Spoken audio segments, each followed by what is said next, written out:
Have you got it? The Shields Visa card gives you automatic gift card rewards. You can use the Shields Visa anywhere, and the more you use it, the more gift cards come your way to give you what you're passionate about, like a new golf club, shoes, fishing gear, or whatever makes you happy. Stop into your local Shields store or visit us online to get your own Shields Visa card. Shields Visa. Got it. Tap the banner for more.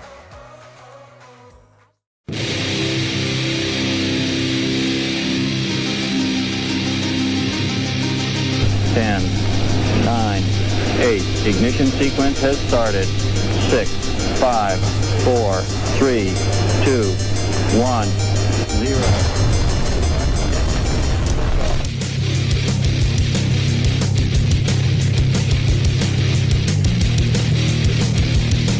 You have entered Untold Radio AM.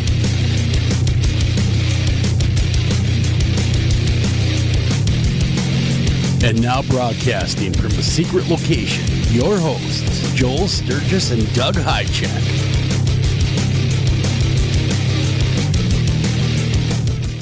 And welcome to this edition of Untold Radio AM. I'm your host, Joel Sturgis. Right along with me is Mr. Doug Hychak. Big show tonight, guys. You're not going to want to miss this. We have Andy McGrath coming on. And he is a cryptozoologist, but he is mainly studying in the British Isles. And that is super interesting because we don't talk a lot about Bigfoot and cryptids from other countries. So it will be really cool to talk with him. And he's been doing this for a long time, 25 years. And he's an author, and he does all sorts of other work in the field of cryptozoologist, all sorts of unknown things, as well as flying cryptids. That'll be interesting to talk to him about that as well, get his take on a few things. Of course, that'll be the bottom of the hour. You're not going to want to miss that. It'll be a lot of fun. But in the meantime, Doug, how the hell are you? Doing good. Came home from putting a trailer hitch on my ATV. Where you get towed with that trailer? I'm going to tow you. That you've never driven. No, I'm going to tow you out of the mud. Anyhow, but I came home. I'm eating a salad because I knew you had to eat supper too. Yes, and I did too. And there was a salad already made for me. I was like, oh my god, it's like fate. So it's like, it had orange peppers and onions and tomatoes and cheese chunks and this and that, all sorts of ingredients. I was like, ooh. So I grabbed the French dressing, put a little too much on. Yeah, well. Crumple a bunch of crackers. Have you ever had crackers on your salad? Oh, no, that sounds really good, though. Saltine. See, just crumple. Kind of fine. Yeah, kind of adds that crunch to it, too. Like it's a billion croutons. Yes. So I'm eating my salad, and a guy texts me, and he texts me a link to a YouTube video. You got to hear this. Swear to God. The link says, Bigfoot throwing orbs at my house. Bigfoot throwing orbs at my house. That doesn't get any more. That is odd. That makes you stop. Yeah. Than that. That's like the ultimate clickbait title, right? Yes. I mean, you expect something huge. You know, a Bigfoot standing there throwing these snowball-sized orbs at a guy's house, right? Spears of light just being whipped at the house. Just like, it's going to be the most incredible footage I'm ever going to see. And of course, I click it. And I'm watching, and I'm on my phone. And I'm waiting and waiting and waiting. It's just grainy footage of a home that you can barely see. Why is it always so grainy? And that's it. Well, it was some night vision, like a surveillance camera. But that's all I saw. So I'm like, oh my God, okay. How can they have such a title and get away with, it's so bad. No Bigfoot, no orbs, just a grainy house. So then I blow it way up, and I see a couple of floating dust particles. You know how they get lit up by the IR lights? Yeah. Pollen. I mean, things as small as pollen can look like an orb. Huge. under an eye. Huge in the eye. I mean, there's orbs, Joel, that glow like they're big as basketballs, and you see them with your naked eye. That's an orb. Yes. An orb is not a piece of dust in an IR camera. No, never has been, never will be, because most orbs are dust. Yes, well, those kinds, yeah. But people call those orbs because, it gets blurry and it The blows. uneducated call those orbs. So anyhow, I'm just thinking, okay, so I get done watching that crap. And then the next one that pops up, I figure that YouTube at this point thinks I'm insane. So the next one that pops up says, prepare for the fake alien invasion. And I'm thinking, well, if it's fake, why do I need to prepare for it? Yeah, because it was guys in rubber suits. What are we talking here? Yeah, that's what I'm not going to click it. It's No. not happening. Because what in the world would the third one be? Right, it'll just keep getting weirder. If I get sucked into those two, oh my God, then it's going to be... Have you ever been sucked into YouTube like for hours and you started like with one video and you're like, how the hell did I arrive here? I'd be a liar if I said no. Everybody's fallen in the black hole of YouTube. I don't care who you are. I have. A lot.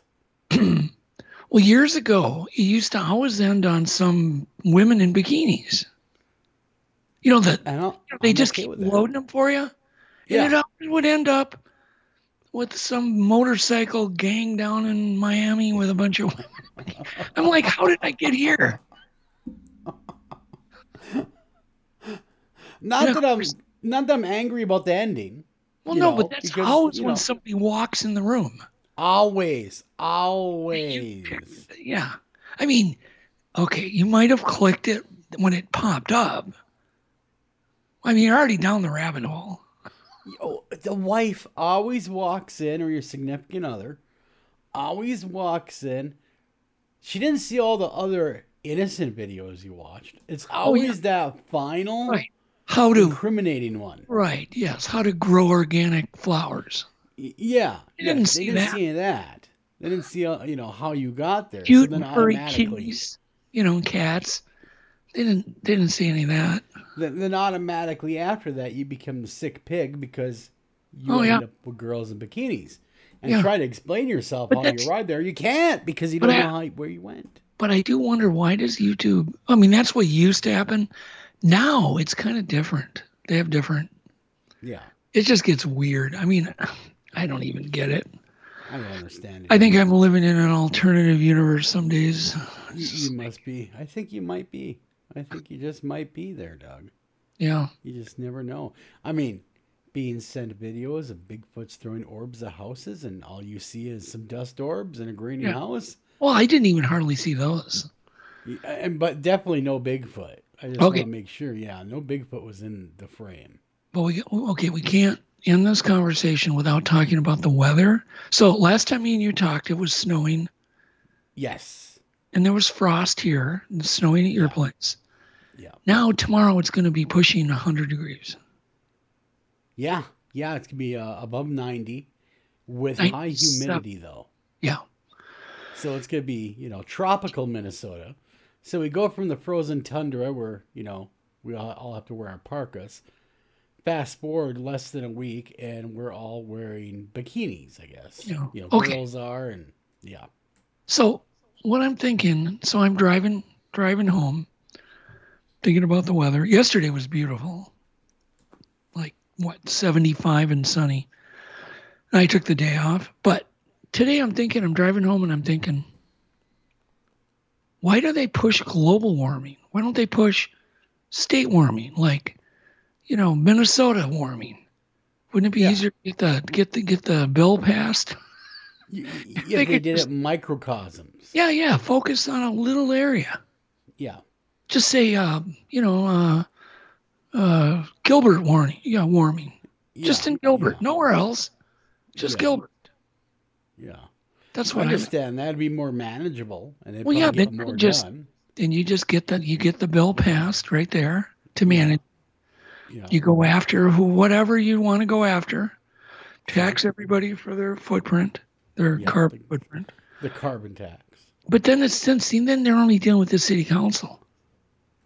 Exactly. Then they're not dealing with a larger entity of government. Right. And it's a much, So, but then yeah. they can take over and work towards Virginia and Yeah. get Virginia warming, Yeah. Yeah. you know. Now I'm surprised Duluth hasn't done something in our area, in Minnesota here, because they're a fairly progressive liberal town. Yeah. I am really surprised that they haven't figured a way to, do a carbon footprint tax. Well, But I look, don't want to give them any ideas. I think they should just go from global warming to mobile warming. Global warming, mobile warming. Just do the mobile one. Wherever it's Yeah. the hottest, that's But where you go I at. don't know. Are you a believer in global warming? I'm glad there's global warming because, as I've told you before, I would right here where I sit, there was a 400 foot tall sheet of ice right in this exact spot. Well, like you're just bringing up, global warming is nothing new.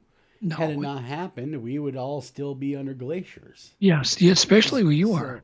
because Right. we were, I think where you are and where I am was a prehistoric ocean at one point. But the ice around your house, around because you live by the Great Lakes, Hmm. it was like a mile thick. Yeah, It's hard to even fathom. uh, that is a hard number to wrap your mind around. A 1 mile thick But sheet it of ice. but it melted, created the Great Lakes, right? Yep, yep, Carved out, the basin for the Great Lakes. yep, and every other lake. So who in the heck knows? I mean, to me, there's so many factors we don't take in consideration. Sunspots Hmm. alone, or Do just you think that mankind has sped up global warming? Greenhouse sure, I gases. imagine. Sure, I don't know why You know, not, but it may. For all we know, it's slowed it down. We don't know. yeah. I mean, we know carbon dioxide is what plants breathe. Yeah. I like plants. I think that because it's balanced. The more plants you have, the more carbon dioxide they absorb, the more oxygen they make. So it True. balances. So it's like the wolf population. The more deer you have, the more wolves you're going to have. But the more wolves you're going to have, it knocks the deer population back down. The wolves die down. Oh, and then everything goes back to normal, and then it cycles. It's So checks and balances. so I'm a believer in checks and balances. But Yeah, makes sense. once again, I don't know. I'm not qualified to. I do know this. The Earth has been changing since its inception, since whenever the Big Bang was, and it's going to continue to change. So I believe in global changing. There's no doubt. Well, yeah, we are a planet of constant change. Yeah. Volcanoes erupt and it creates islands, for instance, and earthquakes, and the Earth is constantly changing. What I don't get, Joel, is the fact that one volcano could put the entire Earth into a nuclear type winter. Are you talking about the Yosemite No, volcano I'm in well, like Yellowstone? one in Yellowstone. Yeah, that's the one I'm talking about. The Yellowstone, Well, that's not Yosemite. or not Yosemite, but the Yellowstone Super volcano. super volcano. Yeah, yeah. So I'm just saying, we can address. I'm a big proponent in clean air. I'm so amazed at how clean the air is now. A lot of younger people don't know. Nobody ever tells them. When I was a kid, all you smelled was smoke. Mm-hmm. Trash being burnt every night. Yeah, yeah. Carbureted cars that spewed raw gas. Yeah. So literally, your clothes would reek of gasoline just driving to the grocery store. Yeah, I remember those days. Even in a brand new car. Yeah. The exhaust was 10 times thicker. I wouldn't even hesitate to say 50 times worse, the pollution. Yeah, you're right. You get carbureted cars at those days. During those days, if you're talking the 60s, the 70s, early 70s, catalytic converters weren't on them, so a straight pipe right off the manifolds, Well, and then a lot of it, it's been you know. the advancement of fuel injection, Mm-hmm. and just these cars are running so lean right now. It's Yeah, insane. yeah, they're running much cleaner than they ever I don't did. remember smelling any exhaust fumes for the last 20 years. But when I was a kid, oh my God. And then we'd have to go out. Remember when you'd have to go out and burn the garbage? Yep, I do. Like right after supper, every single person alive had to go Yep, outside into their backyard. And what did we burn? Plastic, yeah, that's true. Styrofoams, styrofoam. We burned everything. Toxic everything, chemicals. everything. Aquanet bottles.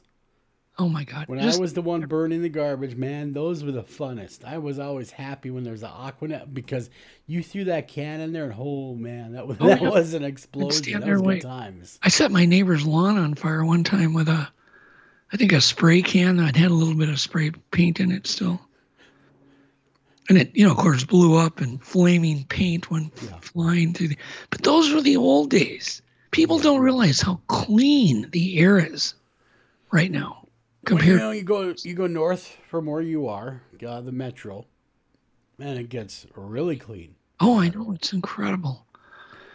The only places they have really issues with, like smog or where it's trapped, by Yeah, the Sierra Nevada mountains and so on. yeah. I know when you go into LA, you still see the halo of smog before you actually Yep. see the city. Yep. But a I lot know of that's that's still dust. happening. But a lot of Yeah, that dust too. People don't realize it's just dust. yeah, yeah. But we've come a long way. I know cars, like you'd mentioned, the new ones, or even ones that have been made in the last 15 years, you don't know they're running half the time because they're so quiet, Yep. and there's really no smell to them anymore Right. because they're burning so clean because of fuel injection and Yep. because of other controls that we have on there. That does all that for to make it much cleaner. I think that the Earth has gone through many cycles like it is today. And we are just one of those cycles. Well, to me, You the know? best way to fight global warming, if that's truly caused by emissions and all these things, then the way to do it is to make everybody rich. Because the richer a society is, the more money they're likely to spend on new technology, Mm-hmm. Mm-hmm. new innovative things. They're going to have more leisure time to putz around with things like electric bikes and Yeah, yeah. you Are know you what? gonna ever buy? Are you ever gonna buy like an electric car? Do you I see would there yourself were being an enough. owner of one? Yeah, the reason it works so well for bikes is because they're very lightweight. You're dealing with, just something you can plug into your wall. You're not generally taking a bike 200, 300 miles, Mm-hmm. but a car, you're generally using that to once in a while take a vacation.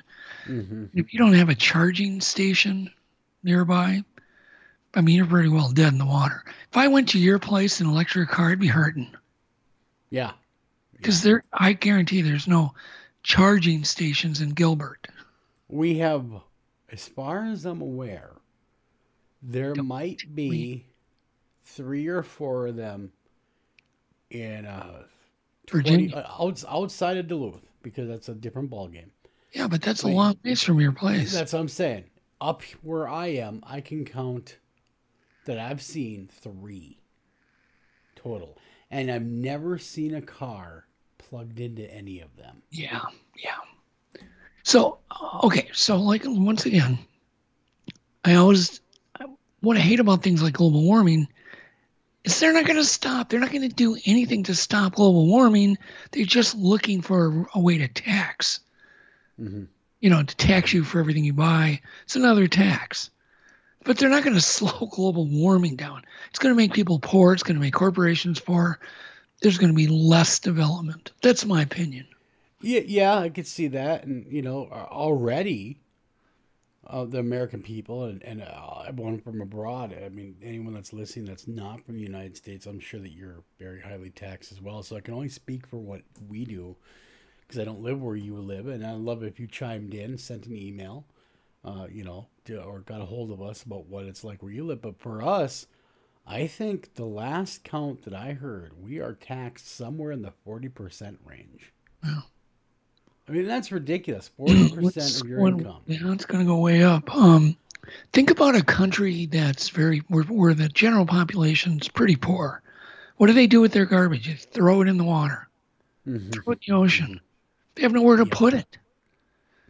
Well, look at China. Sewage goes into the rivers. Yeah. On and on and on. So you need money. And so to me, it's only common sense. The richer you make a city, the more likely it's going to be cleaner. Yeah, you're right. You're right. And they're going to adopt new technologies that become relevant. Because right now, the electric car is nowhere near ready for prime time. You know, people that I know that own these things, like a guy I know owns a Tesla. Yeah, but he's also got 5 other gas-powered cars. Yeah. And he owns the top-of-the-line Tesla. And he says, well, I can go, 200 miles or 300 miles on a charge, which is great. But once he runs out, he runs out. Yeah. You know, he had to have a big charging station put in his home, but specially designed to charge that thing. Well, what people don't realize, there's no free lunch. Those batteries, the lithium-ion batteries, are made out of nickel, cobalt, and manganese, and a bunch of other chemicals. They're very toxic. They're toxic to mine. They're toxic to dispose of. I can go on and on and on. So there's no free lunch. Like, oh my God, you can just put this magic battery that doesn't pollute in your car. And then you have to have electricity, which you're either going to have nuclear or coal. Take your pick. Yeah. To make it. So there's no free lunch, Joel. No, there isn't, because you're getting electricity from a power plant that's probably not a biomass plant or anything green like that. So like you said, it's either nuclear power or it's going to be coal power. So, but either way, you're still polluting, because you're using electricity to charge it. That, and, and if you do have to get rid of those batteries, like you said, they're very toxic heavy metals. Well, here's the problem. Here's things I worry about more than even air pollution, and that's water pollution. Once an aqueduct, these underground caves and streams get all polluted, and they're getting very polluted with pharmaceuticals, because every time if you're on a bunch of pharmaceuticals, that ain't going away. No. It goes. No, just because you flush it down your toilet doesn't mean it's gone. They found that fish are affected by Viagra in the lakes, by antidepressants, by, on and on and on. All of these chemicals, all these drugs are getting into our animals. And, if you really super pollute an aquifer, there's no way to clean it. Yeah. It's underground. Right. There's no way to fix it. There would be no way to, and then we also would be remiss if we didn't bring in microplastics.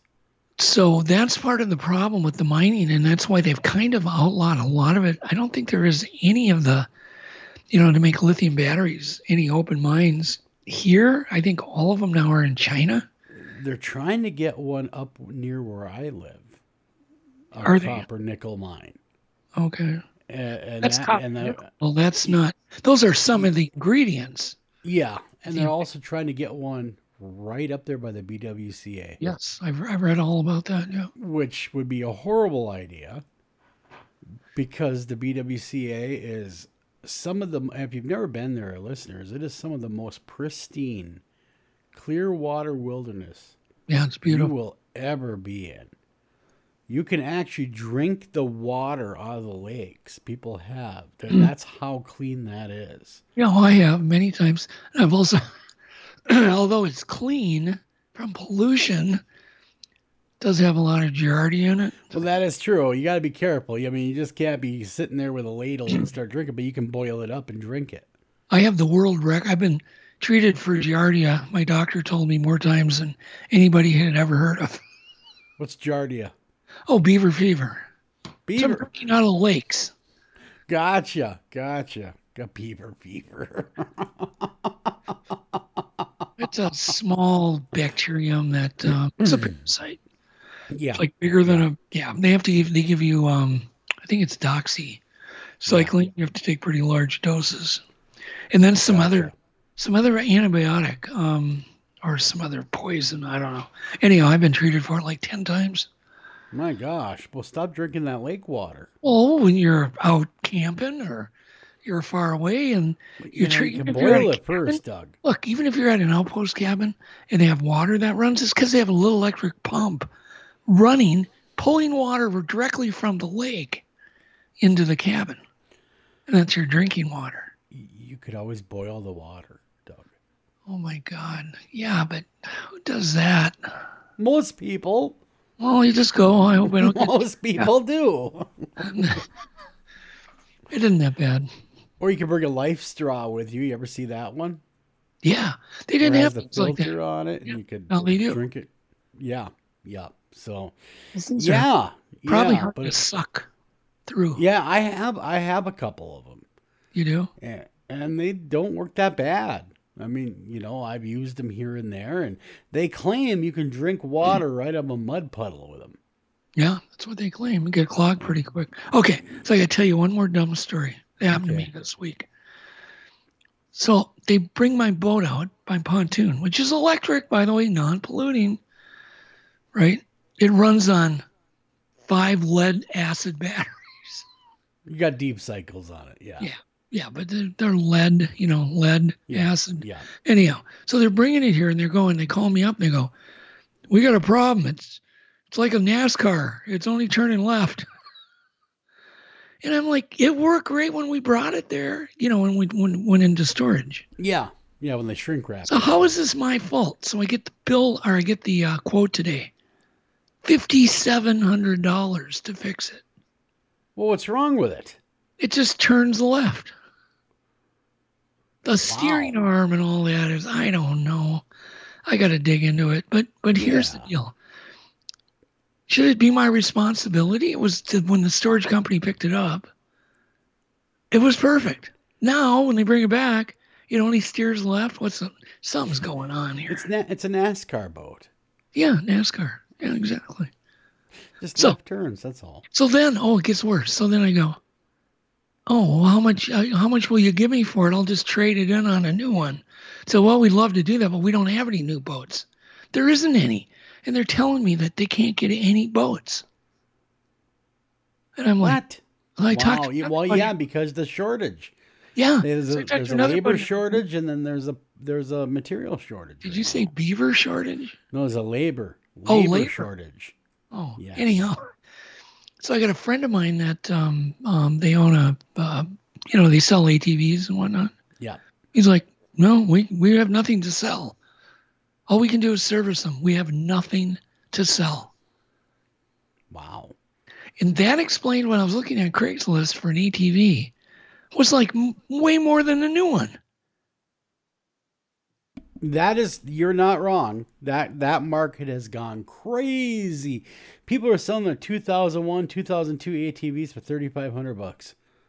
That is just insanity, right? So I'm wondering, is this kind of our new future? No, God, no. It better not be our new future. I mean, gosh, I want to think that in about a year and a half, the market will settle down. New inventory will start flowing again. Well, part of the problem, I guess, is the chips. They can't get any of the computer chips. Yeah, that's what they're saying. So we will, same with trucks. Vehicles, the new ones, they're sitting there. They have hundreds of thousands of trucks waiting for computer chips that people already bought, and they're waiting on delivery, but they can't sell them to them yet because of the computer chips, lack of. This Labor Day, HomeDepot.com is your one-stop shop for all things decor, with up to 30% off furniture, mattresses, home decor, and kitchenware. Online, it's a Labor Day savings event. Out there, it's a whole new way to enjoy your space. Whether it's finishing touches or a total transformation, find everything you need to make your home feel more like home at HomeDepot.com/decor. Free delivery on select items $45 or more, U.S. only, valid through September 15, 2021. This Labor Day, HomeDepot.com is your one-stop shop for all things decor, with up to 30% off furniture, mattresses, home decor, and kitchenware. Online, it's a Labor Day savings event. Out there, it's a whole new way to enjoy your space.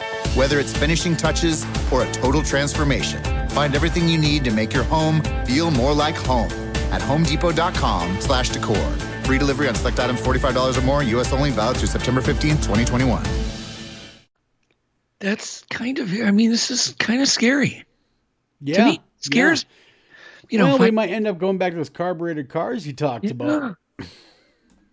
Oh my God. Yeah, no. Because technology comes with a price.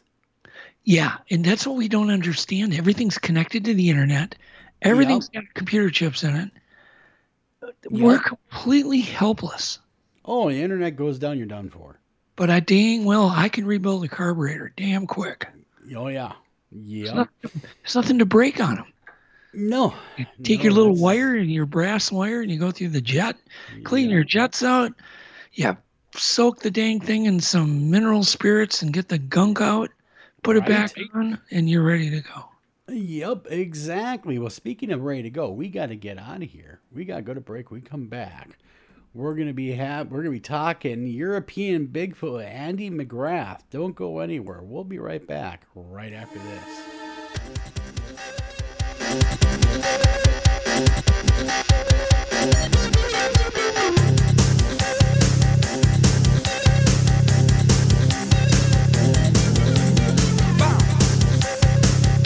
Hi, Tom Bodette.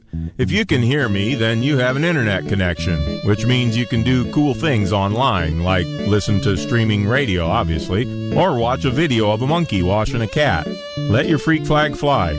Or you can book a room at a great price at Motel6.com. Isn't the internet wonderful? Everything you want right at your fingertips, and whoa, did not need to see that. I'm Tom Bodette for Motel 6, and we'll leave the light on for you. Unexpected reactions to smart financial decisions brought to you by feedthepig.org. Well, I finally did it. My student loan is totally paid off. I can't believe it. I can't believe it either. I paid more than the minimum each month, and soon enough, it was gone. So you're just giving up? Giving up on what? The life of luxury. Egyptian cotton, caviar Thursdays, designer everything. What are you talking about? Our plan. What happened to winning the lottery and mastering the art of the perfect mimosa? Hosting galas, wearing enough jewelry to require a bodyguard, vacationing in the French Riviera, and then buying it. I just thought maybe it was time to prepare for my future. You know, set some financial goals, make some smart investments, open a 401k. Financial goals? Investments? A 401k? You are horrifying right now. Listen, if winning the lottery were easy, everyone would do it. When it comes to financial stability, don't get left behind. Get tools and tips for saving at feedthepig.org. This message brought to you by the American Institute of CPAs and the Ad Council. Northern Tool and Equipment. So me and the boys head out to tailgate today and find some other fans in our spot. Well, it happens. Cheering for the wrong team. Oh, this is war. Even worse, they've got this couch set up and everything. A couch? Yeah, it's sectional. All right, first thing, don't ever use the word sectional again. Done. Second, I want you to grab a 4,700-pound tow chain with J-hook and grab hammer. Throw that on the back of your truck. Got it. Now you're going to Hail Mary the J-hook over the end of that couch. Time to find a better spot for your new friends. That should do it. There's no problem a little horsepower can't solve. Northern Tool and Equipment. Taking a family of 5 to the amusement park can cost a small fortune. Oh, yeah. So to save some money, we thought, hey, let's bring the amusement park to us. Yeah. Go ahead. All right. Step right up, young man. Are you ready to ride the wacky waterfall? That's just the bathtub with the shower head running. Nope, it's the wacky waterfall. It's the shower, Dad. Waterfall. Wacky. There's an easier way to save. To get a free rate quote, go to geico.com. Then buy online, over the phone, or at your local Geico office. Green light. Hey, girl. School zone. I'm getting hungry. Car changing lanes. You want to meet me for pizza? Stop sign. Intersection clear. Yeah, street. Pizza sounds good. Ballin Street? Girlin Street! It's hard to concentrate on two things at once, like texting and driving. Stop the text, stop the wrecks. How will you stop texting and driving? Tell us at stoptextstopwrecks.org. Brought to you by the National Highway Traffic Safety Administration and the Ad Council.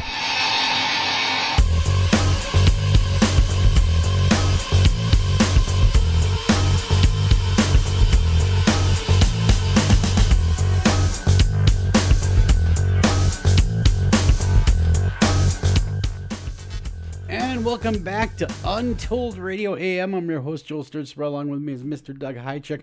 We're squaring away our guest as we speak, aren't we, Doug? Yes. So anyhow... It's always hard because he's a lot of miles away. Yeah, exactly. And so I'm talking with him back and forth. I just said, try calling me, and then we can add him into the conversation. So Andy, oh, there we go. Here we go. That didn't take long at all. All right, Andy, are you with us? I'm with you. Hey, there we go. We got her hooked up. That's all. The magic of radio. Hi, Doug. He is How you doing, here. Andy? How you doing, sir? It's good to I'm see okay. I'm okay. Good. I'm pretending that it's not 1:36 in the morning, and I'm good to go. Man. Night owl. Well, thank the night you owl so is back. much. Thank you so much for sacrificing and staying up to 1:36 in the AM your time and hang out with Doug and I. We really appreciate that, Andy. I would have only been watching Netflix, guys. Yeah. Gotcha. You're a night owl like Doug is, aren't you? Yeah, pretty much. Joel, I'm not only a night owl, I'm a day owl, an afternoon owl. Yeah. You never sleep. I just don't sleep. Yeah. Well, coffee and what keeps you going, Doug? Pepsi. Oh, wow, coffee and Pepsi. Wow. Yeah. That's a hell of a drug, I guess, as a combination. Well, Yeah. Andy, we'll do some introductions here, Andy, and we'll get rocking and rolling with the interview. Andy McGrath is a cryptozoologist, cryptozoology enthusiast, and author with over 25 years of research and obsession about the unknown creatures living right under our nose here on this tiny island in the North Atlantic. From a wildlife point of view, the accepted fauna of the British Isles was discovered and cataloged in their finite and immovable state in the 19th century. Nothing has really been added to this list, or really anything at all, or considered worthy since the except for the continual reports of water monsters, Bigfoot, mystery cats, and UFC's I cannot talk today. My good Lord. I'm sorry, folks. Unidentified flying cryptids are largely ignored and used as newspaper filler. Well, Andy McGrath is going to shed light tonight on all these creatures for us. Wow. Welcome to the show, Andy. I'm very, very happy to be here. Honored and privileged. And thank you for having me, guys. No, really, our pleasure. Definitely our pleasure. So we don't get to talk a lot about cryptids from your neck of the woods, from where you are, because we hear about the Pacific Northwest, and we in America and this and that. What's it like where you are, and do you have Bigfoot? This is the big question. Do we have Bigfoot? I've been accused of being a proponent of this theory for several years by those who are very against it. It's a point of contention in the British scene that there should be any hairy hominids roaming our island, and I've been accused of being against it by those who are really for it. Because essentially I would like there to be, I know a lot of witnesses who I believe to have seen something that matches this description, at least something similar to the almasty, the almas of Russia, more than perhaps the North American Sasquatch. And yet, I can't, from a scientific point of view, I can't feasibly contemplate its existence here on our island.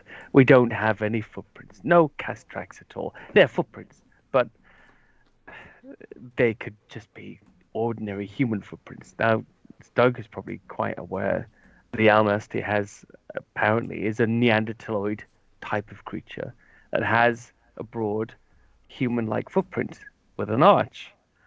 Well, the footprints that we have here are those very same footprints, except for the fact of we also have a lot of these runners who love those. I call them foot gloves. It's the shoe, the running shoe. That's essentially yes, it's very light and sport very light, Some of them don't have tracks. And we have plenty of hippies as well. Some people just walk around bare feet. And my timeline and my inbox is normally full of these photos that are essentially, or could just be, the Brits running about in the woods. And I struggle with it. I struggle with the sticks, the stones, the teepees, the glyphs, everything. And I can't help but wonder, aside from those witnesses that I know, and some of whom I truly believe, is this a transplant? Is this, and Doug, you could be partially responsible for this, is this a runoff from the Finding Bigfoot reintroduction of cryptozoology in the noughties? Did this, or the tens, so to speak, did this lead to that? Well, Andy, let me interrupt you. Have you talked to eyewitnesses that have seen absolutely Bigfoots or hairy wildmen? I have. And how convincing, were these sightings clear, like out in the open? And some are very, very clear, some less so. There's one I'm always really enamored with, and anybody who's heard me speak before will immediately recognize the sighting I'm going to talk about. And this happened in Abernethy Forest, Strathspey in Scotland. It's part of the old Caledonian Forest. It's in the Scottish Highlands, actually not too far from Loch Ness. And a gentleman and his brother were out camping and doing some light hunting with small arms, rabbit hunting. They liked wild camping, and in Scotland you can do that, and they would go every year together and camp out.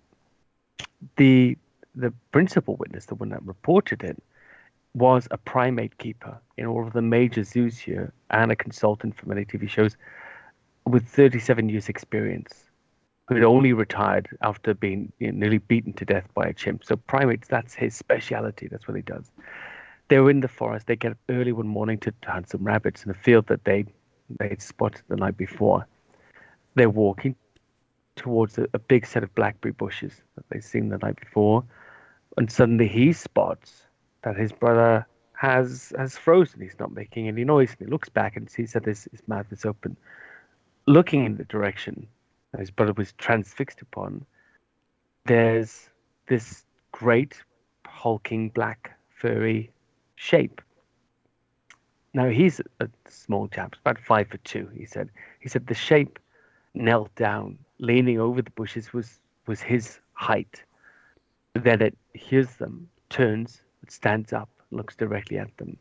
It's a 7 foot plus tall. He described it as an older looking bonobo chimp with a flat muzzle, but the body of an upright gorilla, hugely muscled, massively strong, that just kept eye contact with him for a few seconds, and then he slowly put his rifle to the floor, and it walked off into the tree line, and he never saw it again.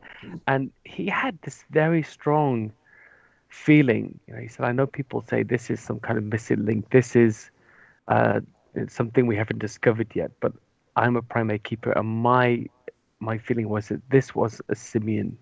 This was some form of ape that I've never encountered before. What a witness, though. Somebody that is highly trained in primates. Credible. Sees this. Yeah, very credible witness that would know the difference between, instead of just saying I saw this big creature, he was able to almost put the species with it of what it was. And so has anybody else come to you with similar tales talking about something that fit that description of creature? Yeah. Now, a lot of the sightings tend to be, in my opinion anyway, tend to be either, in their description, they're either somebody that says, I saw a giant chimpanzee on two legs, or a big orangutan with a flat face and standing upright, or a huge gorilla-like man. Nobody ever really says, I saw a Bigfoot. Some people do describe something more along the Neanderthaloid kind of lines. But generally speaking, I do feel that there's this simian aspect to it. Now, I have had some people come to me. I'm actually doing a little TV spot on a morning show at think they're just having some sort of light-hearted fun with it. But I'm investigating a sighting that happened on the Medway in Kent. And the Medway, these are very large marshy areas. That's near the Thames River. Excuse me. Stretches on for excuse me. Stretches on forever and ever and ever. And I'm meeting a horse breeder. Now, the place where she keeps her horses, the paddock on the Medway, in a place called Cliff, there's some old industry there, which has more or less disappeared now. And it's very, very flat. There are some forests, but it's empty. Miles and miles of emptiness. Lots of, shellfish, lots of fish, lots of rivers, and so on. And in 2019, at the beginning, she was grooming the horses one morning at the bottom of the field, and looks across to a line of bushes. Now, at the top of the field, behind this line of bushes is a 30-foot drop onto a railway line. And she sees this big, dark object, head and shoulders above the bushes. This Labor Day, HomeDepot.com is your one-stop shop for all things decor, with up to 30% off furniture, mattresses, home decor, and kitchenware. Online, it's a Labor Day savings event. Out there, it's a whole new way to enjoy your space. Whether it's finishing touches or a total transformation, find everything you need to make your home feel more like home at HomeDepot.com/decor. Free delivery on select items $45 or more, U.S. only, valid through September 15, 2021. This Labor Day, HomeDepot.com is your one-stop shop for all things decor, with up to 30% off furniture, mattresses, home decor, and kitchenware. Online, it's a Labor Day savings event. Out there, it's a whole new way to enjoy your space. Whether it's finishing touches or a total transformation, find everything you need to make your home feel more like home at HomeDepot.com/decor. Free delivery on select items $45 or more, U.S. only, valid through September 15, 2021. Now, she said there was something odd about it that caught her eye. She looked across. She couldn't make out hair, but she could make out that this thing was dark and at least head and shoulders above. Her dog gave chase. It disappeared. It was nowhere to be seen. Now, either it jumped down onto 30 feet onto the bottom of the railway track and made away, or it didn't. There's been several other sightings in that area, very close by, with some locals seeing large, hairy, man-like figures leaning over their camper van, knocking on the windows. Another young lad saw a big, hairy, man-like creature running along the hay rails in a place called Cooling in Kent. And it just seems to me that these people believe they're seeing something, at least, that matches that description. Now, again, I struggle with it. I always say that belief blinds minds. Belief blinds minds. It's not my business to believe the witnesses. It's my business to try to justify what they're telling me in some way. What is it, Andy, about the believability because you're in the British Isles? I mean, how far is the channel for an animal to swim? I don't know exactly how long it is, what the distance is. It's not terribly far, but I mean, people have swum it. Right. Swimmers have swum it, but I can't imagine that an animal could swim this. Now, I did look into this for my book, Beasts of Britain, and what I looked into actually was the Doggerland Bridge. Okay, so the Doggerland Bridge, of course, remember, we used to have bears here and wolves here until a few hundred years ago. We had large predators on this island, and much, much further back here, mammoths and cave lions and hippopotamus and the like. But the Doggerland Bridge is just east of the Wash, just above Norfolk, and they started to find trawling ships, because the sea is not actually very deep there. They started to find skulls of mammoths and artifacts from this civilization that lived there, and they believe it was submerged maybe 6,000 years ago or something like that. Now, it's an established fact that it was there. They've established there was a civilization there, and that there were animals living, animals we now know to be extinct. If I had to try to justify this, I would say, well, if it is here, this thing has always been here, Yeah. and if it's been here since that time and not traveled to any other parts of Europe, it's from Europe. It's related to the European wildman or the Almasti, if it is a real creature. There is another aspect to this, which is our cathedrals, our medieval cathedrals, and our tapestries and our noble heraldry all have these carvings and embroidery of woodwoes or green men. And the woodwoes with these hairy, giant, man-like beasts, often club-carrying, that adorned the cathedrals, adorned the religious tapestry and the noble heraldry of our country. They still do. You can still go and see them all over the country. They're there. Some of them are just normal men with hair-covered men. Others are quite ape-like. They have conical heads. They have ape-like features, some of them, at a time when apes are something we wouldn't have been familiar with in this country. So that's my get-out-of-jail-free card. I can bring that out.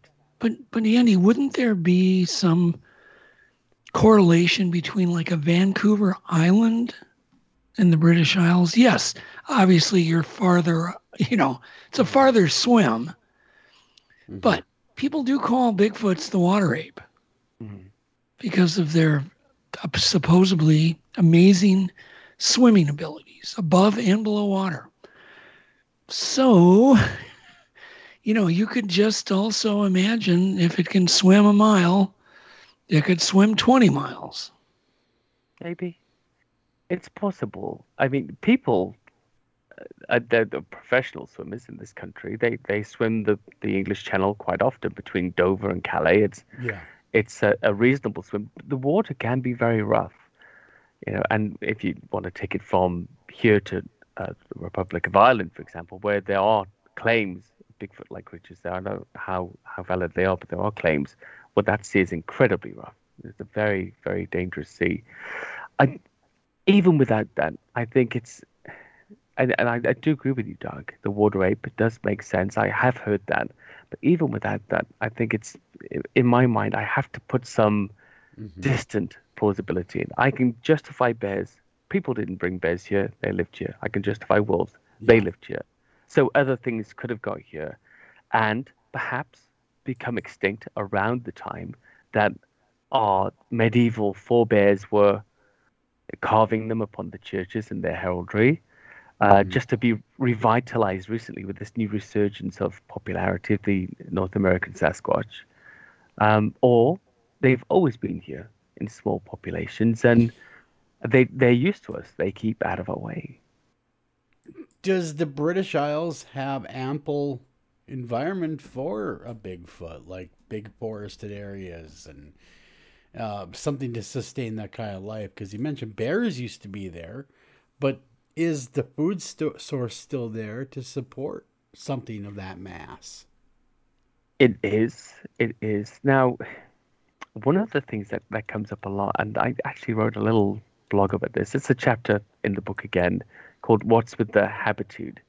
And the first thing I was trying to deal with is the objections to the lack of untenanted space in the British Isles. Do we have any untenanted space? Is there any way that something like this could exist among us and and yet not be found? Now, I'm just gonna find the numbers here because I can't remember the numbers off the top of my head, the percentages. And there was a study that was done by the UK National Ecosystem Assessment in 2012, and what they wanted to find out was how much of the UK is wild, how much of it is used for farming, how much is urban sprawl, and what kind of populations of animals there were. And what they found out was really, really amazing. Here we go. Okay, so they conducted this assessment, this wonderful assessment. And what they found out from that was that only 6.8% of the UK's land area could be classified as urban, and that included rural settlements and roads. And as a city dweller, most of my life, I was shocked by that. I thought, well, surely there's cities and towns everywhere where we've taken over the whole country. There's no green space. Not so. Now, when you come down to the four nations in England as well, there's 10.6% of England is urban sprawl, 1.9% of Scotland, 3.6% of Northern Ireland, 4.1% of Wales. And I thought, okay, that's amazing. Then 54% of the land in our towns and cities is also green space.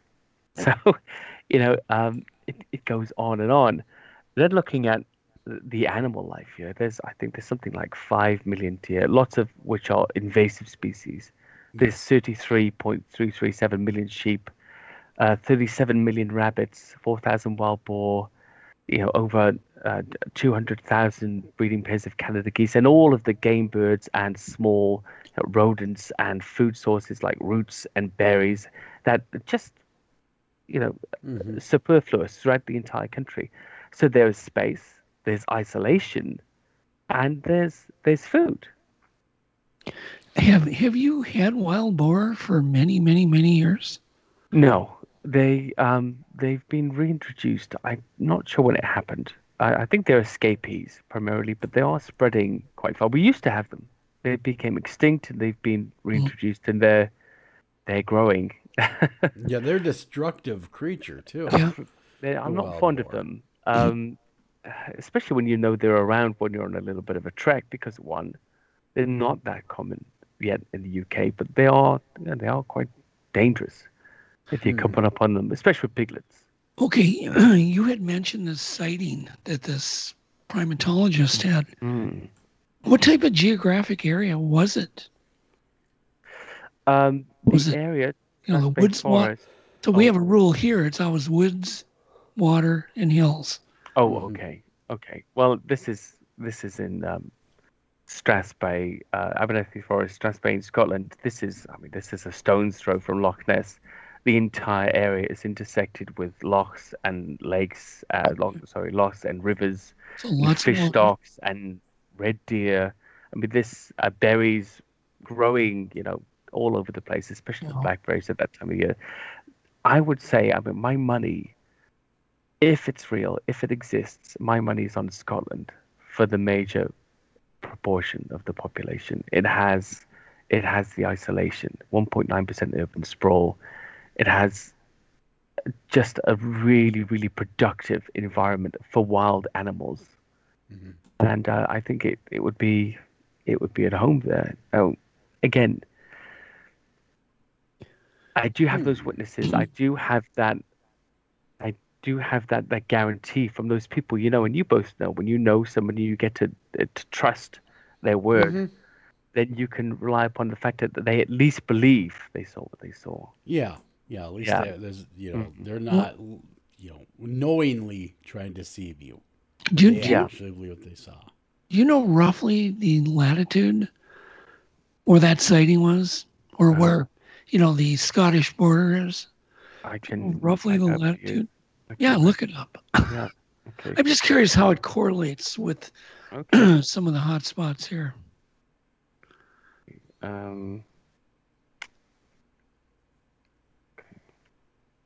So it's kind of the 45th, 50th parallels. 57.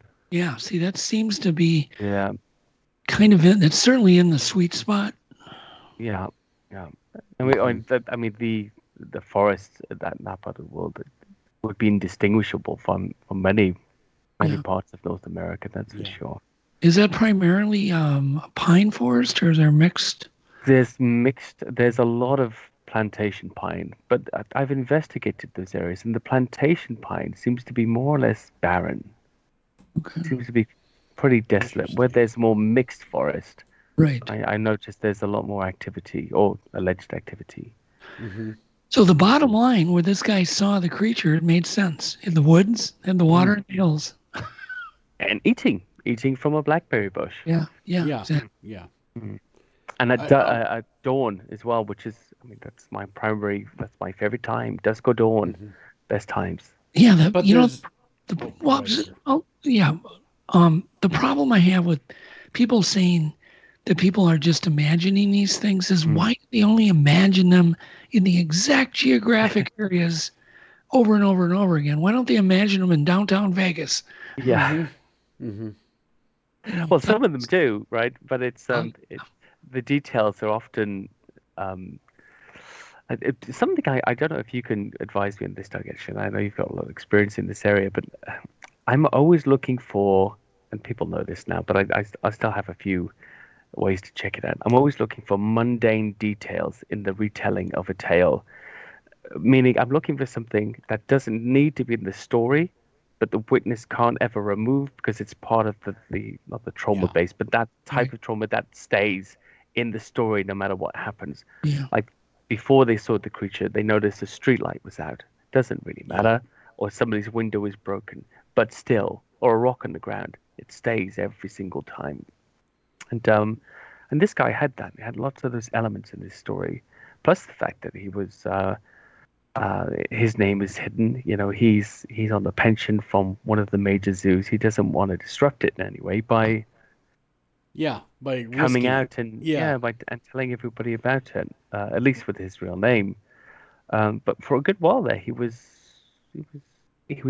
involved in the hunt. He was out there. He was looking for it. You know, do you because I noticed you mentioned there's like next to no physical evidence for the existence of Bigfoot. That must be maddening because you're having these sightings, but there's nothing to go with it. No footprints, no hair samples, no nothing. Well, he did say there were footprints, but they were very human-like. Yeah, but there's no like 16, 18-inch footprints or anything. Yeah, I mean, that'd be above human. You see what I'm saying? Like the huge footprints that we cast. Yeah, exactly. There's nothing like that. I mean, but there's also, and I think this is something to do with the scene here, although there are a few Bigfoot groups, there's nobody casting. I get sent footprints all the time with a little mobile phone or somebody's foot next to them or a tape measure. And I say, did you try to cast it? I say, well, no, we didn't have anything with us. But they were out looking for evidence.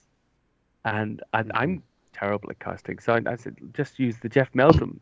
Get the minimally expanding insulating foam, the piece of cardboard and the paperweight or rock or whatever's around you, and do it that way. It's also easier to carry it home and it dries in minutes. It dries in minutes. There's no need for these heavy casting kits or mixing. This Labor Day, HomeDepot.com is your one-stop shop for all things decor, with up to 30% off furniture, mattresses, home decor, and kitchenware. Online, it's a Labor Day savings event. Out there, it's a whole new way to enjoy your space. Whether it's finishing touches or a total transformation, find everything you need to make your home feel more like home at HomeDepot.com/decor. Free delivery on select items $45 or more, U.S. only, valid through September 15th, 2021. Have you got it? The Shields Visa card gives you automatic gift card rewards. You can use the Shields Visa anywhere, and the more you use it, the more gift cards come your way to give you what you're passionate about, like a new golf club, shoes, fishing gear, or whatever makes you happy. Stop into your local Shields store or visit us online to get your own Shields Visa card. Shields Visa. Got it. Tap the banner for more. Getting the mix just right, which I suck at. And people don't do it. Or I found a hair and they stick it in their pocket. They don't. So that one sighting, I take it was near farms or orchards or. No. This is that I think that part of Scotland. It's pretty much just woodland. Okay. Just woodland. There are small settlements around the place, but they're really small villages. Really small villages. But there's a lot of red deer up there. But the creature was seen on the edge. Was seen on the edge of a settlement. No, not true. You talking about the Scottish sighting now? The primatologist. Yes. No. They were wild camping, him and his brother. So they were out in the woods. But he said a streetlight had burned out. No, that was my example of a mundane detail. Oh, I got you. Yeah, gotcha. Sorry. In my mumble stumble English accent. Oh, I got you. Yeah. Well, if you don't mind moving on, I'd like to move on to the Loch Ness Monster. Okay. You know what's going on with that? Is that the real deal? I mean, do you think there's really a monster in Loch Ness, or do you think it's misidentification? I think now this is where I started, the Loch Ness Monster, and I think there is definitely something there. Most absolutely, definitely something that lives in that loch.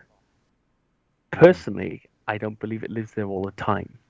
Now, something very, very interesting about Loch Ness is it's adjoined by the River Ness in the north, and in the south you have the Caledonian Canal, and you have the River Oich, which leads to Loch Oich, and further on the river that leads to Loch Lochy, sorry. And these two other lochs have Nessie sightings. Additionally, if you follow that route, and there's many, there's Neptune's staircase, there's many lochs and rivers and dams in the way, but it should be possible for an amphibious creature. If you follow that right to its very end, and you come to Loch Lean, which is a sea loch, that also has Nessie-like sightings in it.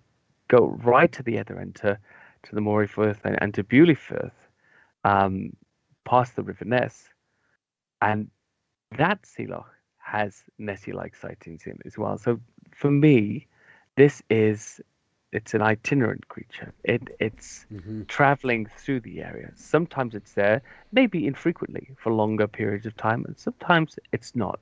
That's just my 2 cents. As to whether...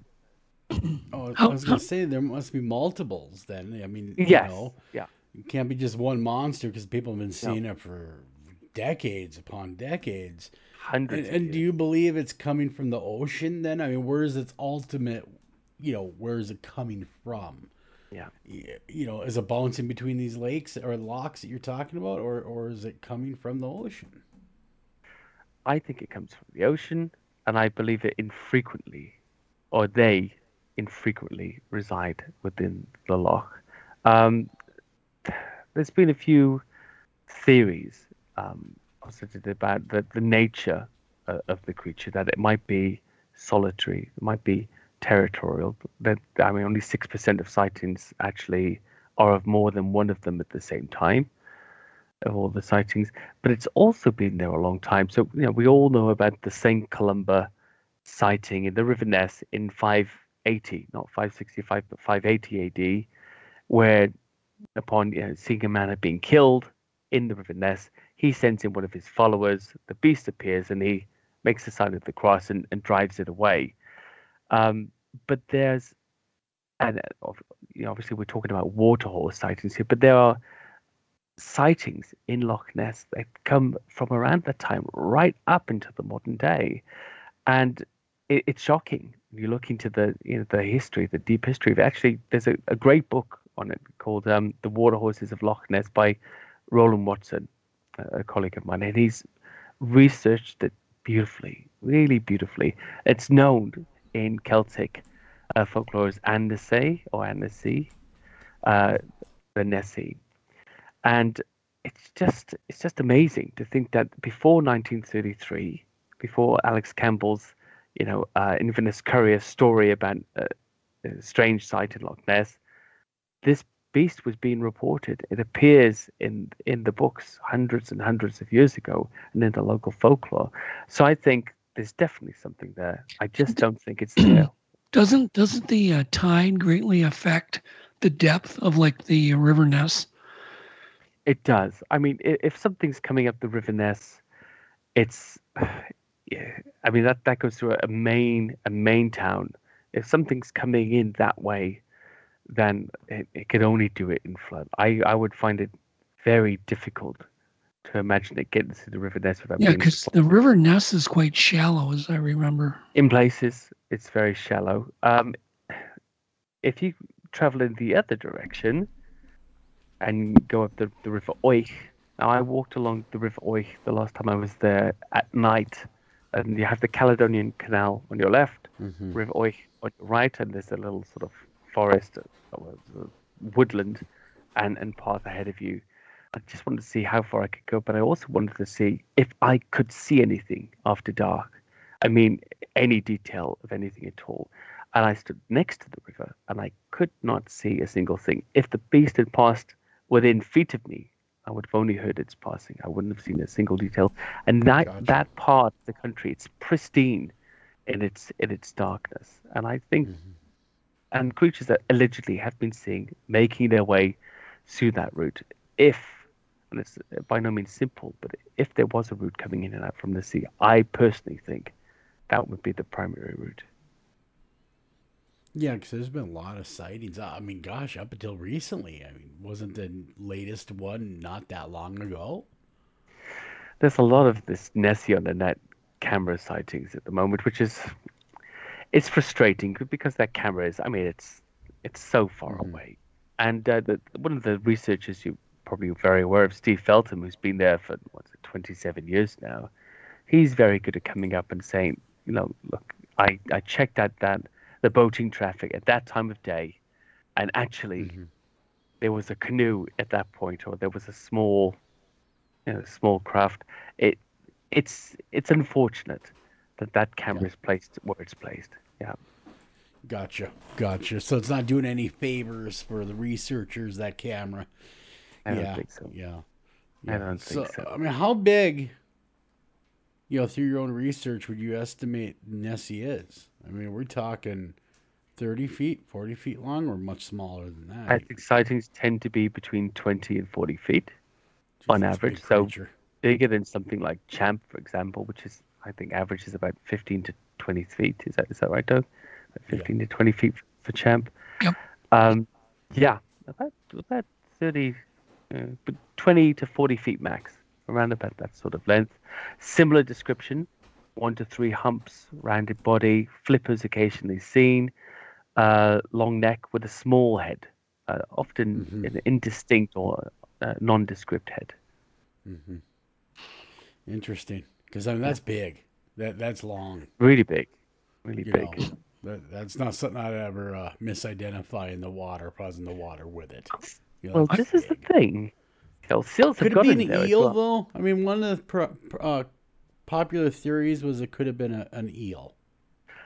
Personally, if there is a 40-foot long eel in Loch Ness, I think that's just as remarkable as there being a long-necked monster resembling a plesiosaur or whatever prehistoric cousin of that creature it might pertain to. I think there's a good theory actually, which is called the my theory sucks the least theory, which basically you set up this theory to basically say, okay, sure, there's no example of a 40-foot long eel in the fossil record that can lift its neck out of water in a plesiosaur-like manner, but it beats the theory that some prehistoric survivor from the Cretaceous period is living on in a loch in Scotland somewhere. And I think it's normal. It's normal to go there, but I'm personally in the Nessie camp. Andy, is an eel can get out of its niche. The females not breed, and they can get to enormous sizes. And eels do raise their head. I mean, I've seen it with my own eyes, where they'll raise their head in a river and then swim forward. But do you think that they could raise their head 4 or 5 feet out of the water? Sure. I've seen eel in the Mississippi River raise their head at least a foot. Wow. Okay, so that's news. While they're swimming. Yeah. Jeez. That's definitely news. That's a big eel. I used to fish a lot in the Mississippi River, and it's just one of those things you see, and you're just like, whoa, so cool. I'll probably never see it again. But this eel just lifted its head and just swam forward. And ever since I saw that, I've always kind of tilted towards some kind of big eel or a number of eels that have gotten out of their niche, and they do migrate. They can live in both freshwater and saltwater. And so it's the perfect candidate to me.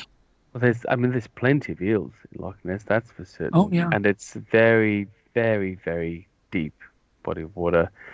Now, the land sightings, would confuse me when it came to that. There are also a much smaller amount of sightings on land, but those tend to be a little more descriptive of limbs, and a bulky body as well. I've been going through this today because, as Doug knows, I'm rewriting, reformulating Beasts of Britain, the book, just to republish it. And I just wanted to go through the Loch Ness material again, just make sure there was a lot more to it. And really, a lot of these descriptive sightings of the beast, they tend to be at the beginning, at the highlight of this whole monster mania in the 30s onwards. Yeah. And as we get on, actually, they don't appear as often or as descriptively as before. Wasn't in the 1930s the infamous Loch Ness monster picture that was done by the gynecologist, I think the doctor, wasn't that in the 1930s as well? Wasn't that proven to be a hoax though later on? Well, apparently, many people think the hoax is a hoax and some sort of revenge in a way against the Daily Mail. There's a theory that the nephew of Marmaduke Wetherall constructed the model, and it was to get back at the Daily Mail for exposing this big game hunter Marmaduke Wetherall's fake hippopotamus footprints. Mm-hmm. I think an ashtray was used to make them, and he presented it as evidence and got caught out. That's one of the theories, but there's a deathbed confession involved in this, which it can't be verified. It's really, I think it's a bit of a stretch. I mean, we wouldn't accept that kind of evidence for Nessie, a deathbed confession style evidence, and yet we accept it for this. I know people like Carl Schuker and others aren't sold on that theory. But it's a shame. And of course, there's the second photo. That's not very popular, where the neck is in a different position. Sure, they could have done that, actually. They could have done it. Something about it's always really What do you believe? I believe it's real. It just really, I mean, I worked on Harley Street, the medical district where Dr. Wilson was a gynecologist not far from where he worked. It's not the kind of thing that somebody in that profession, in that prestigious medical area of London, would put their name to. Unless, of course, there was no way of unseeing what you've seen. You see that with witnesses sometimes. Regardless of the consequence, they can't seem to stop talking about what's happened to them. And that's my theory on it. Why would he have done that? It seems odd. I want to jump back to, which could be related to the Bigfoot. I'm thinking it might be, and that's the stories of the Grey Man in Scotland. Can you? What's the Grey Man? Amphialathor is the big grey man, or normally associated with the mountain of Ben Macdui in Scotland. Now, this big grey man, or Amphialathor, is supposed to be some gigantic... Okay, confession time. I just finished back to school shopping. Nothing like the last minute, huh? Kohl's to the rescue. I got 25% off a JanSport backpack for my son, $17.99 sew jeans for my daughter, and 50% off Levi's for both kids. Levi's, can you believe it? I even got $10 off because I spent $25 and picked up Kohl's cash. So, yeah, sometimes procrastination pays off. Select styles. 10 off 25 offer ends September 6th. Levi's coupons do not apply. Some exclusions apply. See store or Kohl's.com for details. Hairy giant of some kind that lives on the mountain. The sightings and the descriptions, they're not actually very specific. People see these seen big shadows coming through the mist at them whilst camping on the mountain. Others say that a big hairy man ripped their tent apart and drove them off the mountain. But generally speaking, it seems to be more associated with some sort of feeling that people get. Now, this is where it gets kind of strange, where people have felt compelled to throw themselves off the mountain or have been overcome with such a sense of dread and doom and fear that they have fled the mountain very quickly and dangerously. And some people have theorized that it's some sort of geological anomaly, perhaps, that causes people to feel that way. When the mist comes down on that mountain, apparently, shadows can be amplified, so can sounds.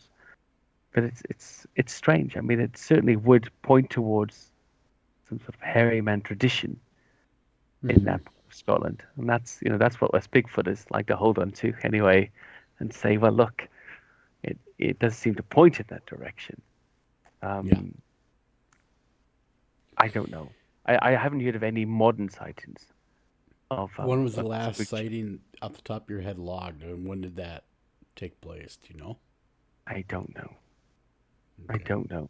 It's literally so off my radar that I don't know at all. But there's quite a few sightings in Scotland. Anyway, let me just try and find a few more here. Sure. Okay. And throughout the country, but Scotland. Okay, this one. This one I really like. There's a few here. I have summaries of them. So there was a sighting made in 2005 by a man from Fife who saw a creature at the Five Roads roundabout. I think that's on the way to Fife. It was a large, hairy, ape-like creature, around 7 feet tall, stepped out in front of his car, causing him to brake, turned to look at his car, and he could see his eyes shining in the headlights, and made off into the forest. He says there was an unpleasant odor in the air after it left. Strange out on detail there. Lahore, March 2016. Around 1 a.m., a woman's driving home along the road, and that runs along the loch. She sees two wild men hunting a deer. She sees a deer running across the road, followed by a large, tall, hairy man-like creature, 8 feet tall, and with a similar creature, 2 feet smaller, whose eyes glowed in the lights of a car. It's interesting. Very interesting. Definitely correlates with our sightings. Yeah. Even the smell. Yeah. Even the smell. So, to me, I always think of the biggest thing in the British Isles. I always think of the big cat mystery. The black cats, the black leopards, the cougar sightings, the spotted leopards, and on and on and on. What do you make of all this? I don't think we've ever discussed the big cats of England. Well, I think this is it's something I think that's going to be a problem in our country in the years to come, but it's also something for which there's a very, very clear explanation, at least for the large amount of sightings. So we had, it was very common to own status pets here in the 1970s in Britain. Sure. And people, kept pumas and leopards, and especially melanistic leopards. Panthers are on their property all the time. There was no conditions. You didn't have to keep them in a cage or give them room to run about. You could have them in London and walk them down the street, as some people did. I think there's some great footage of somebody walking their lion down Carnaby Street in the 60s.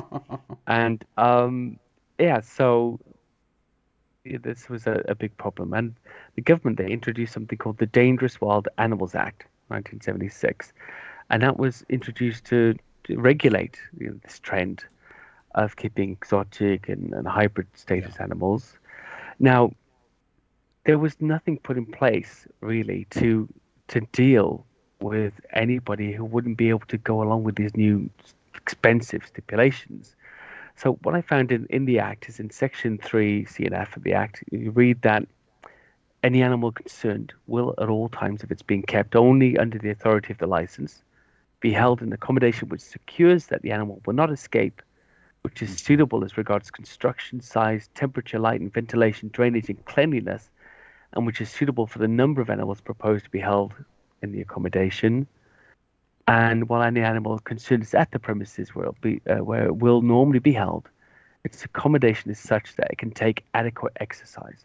Now, how big would that have to be for a leopard or a puma, for example? I think people let them go. Now, there was a few big cat owners. There was a guy called Lou Foley who was lived in the Malvern Hills, in Black Country near Wales, and he had lots of big cats. A friend of his came out 2-3 years ago in the newspapers and said he let a lot of them go. And at that time that act was introduced, he also professionally, if this is possible, let other people's big cats go for them as well. So you think they escaped and started breeding? They were let go and started breeding. Yeah. That's what I believe. They were let go and started breeding, and slowly, over 4.5 decades, they've started to increase. It's very countrywide. Wow, kind of like the old alligator myth in Florida that they used to have. Where the people would get these baby alligators. Oh, aren't they cute? And they'd start getting bigger, and they'd release them. You're talking about in the sewers of New York. Oh, New York. Yeah, I'm talking about that old myth. Yeah. But this is not a myth. This is actually that was real.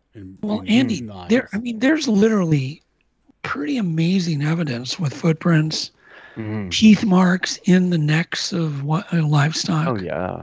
It's quite common.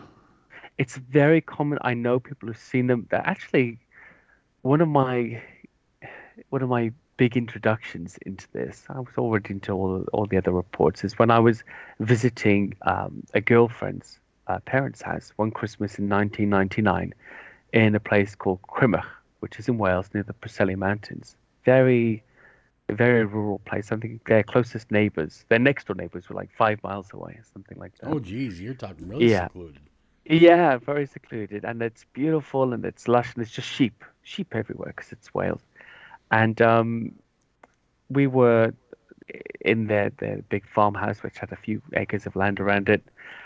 And her mother had some friends staying over from London, and one of them was a really heavy smoker, and there was no smoking in the house. So she went out.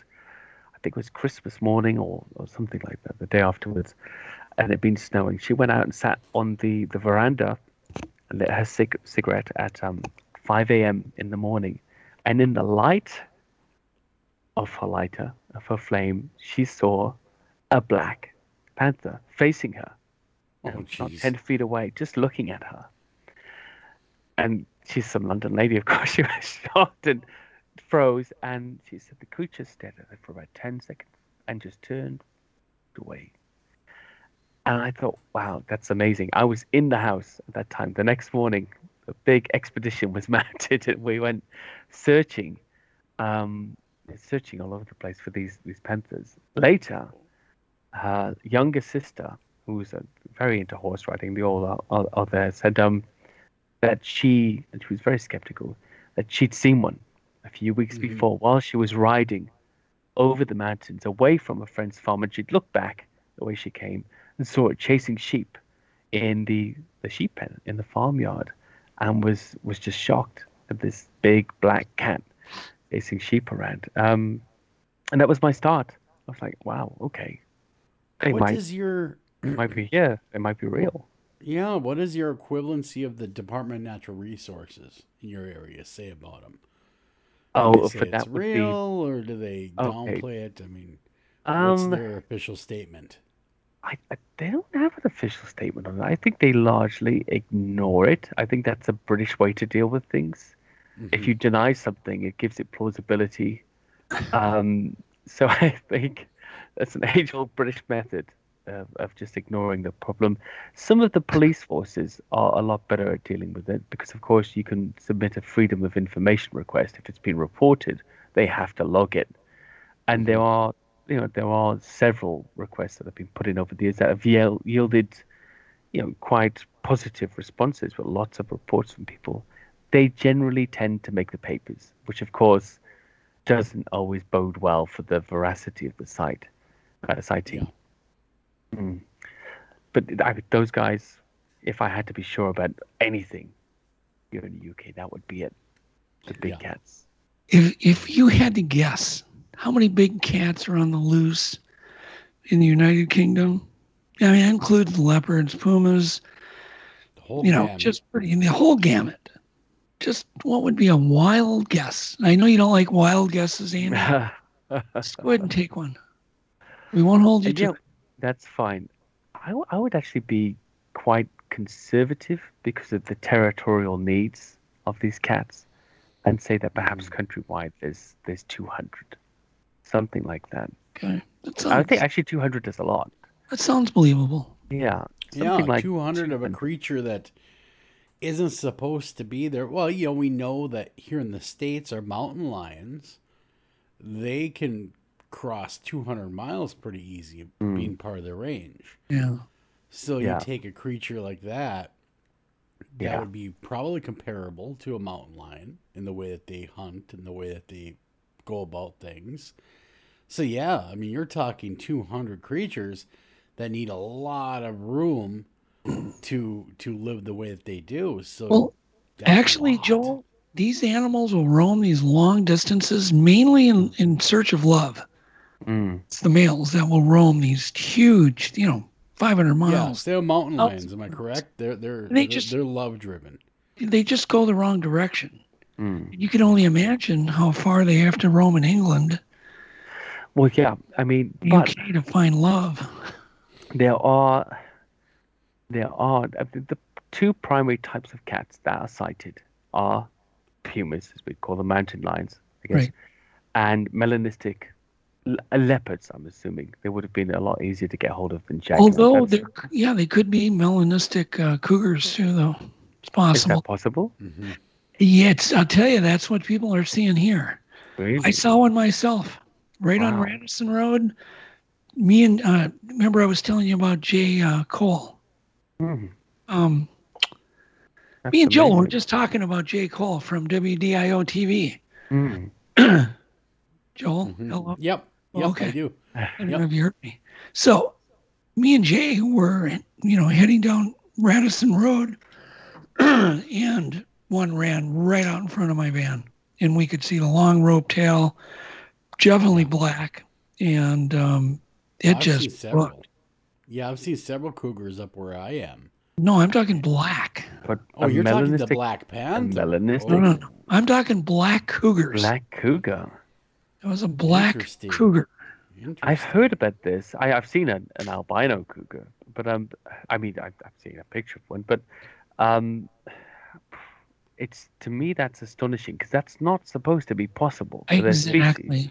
Yeah. But and yet, do you know that I've taken at least 10-fold more black cougar sightings than Bigfoot sightings? Wow. 10-fold. I could go into a town and I could document 50, 60, 70, 80, 100 black cougar sightings. Do you think this is a hybrid? Is this a hybrid? Can they breed with? Could they breed? Look, I just a friend of mine. A friend of mine just sent me deer photos, white-tailed deer, that are white, black, and brown. They look like giraffes. They even have a longer neck.